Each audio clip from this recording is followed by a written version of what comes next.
saad ogtihiin ba waxaan ku maqnayn safar shaqo oo maaragtay ahay under 17ka qaranka 17 jirada oo u maaragtay sakaafa oo aan uga qayb galnay bariga bartamaha Afrika waddanka Burundi wuxuu qaatay maanta maaragtay markii lagu daro 20 maalmood oo qaatay safar aad u dhib badan oo ahay magaalooyin kala gedisan ilaa 3 saad ogtihiin marka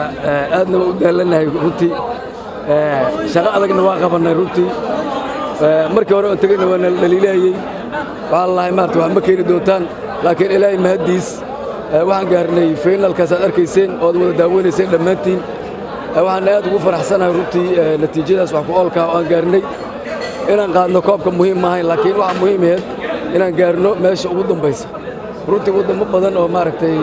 aad u xoog badnaay oo ay ku jirto wadankii koobka haystay oo maaragtay Uganda ayaan ka badinay oo asna kaalinta saddexaad galay annaguna kaalinta labaad galnay runtii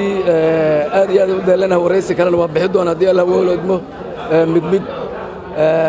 aad iyo aad aan ugu faraxsanahay inaan wadankayga hooyo ku soo laabanno nal ku soo dhaweeyo dawladda iyo maaragtay shacabkii iyo wariyaashii iyo ciyaartooydii iyo baad isboortiga inay soo dhaweeyaan boqolkiiba boqol oo ku faraxsanahay aad iyo aad aan ka mahadcelinaynaa waana mahadsantii dhammaantiin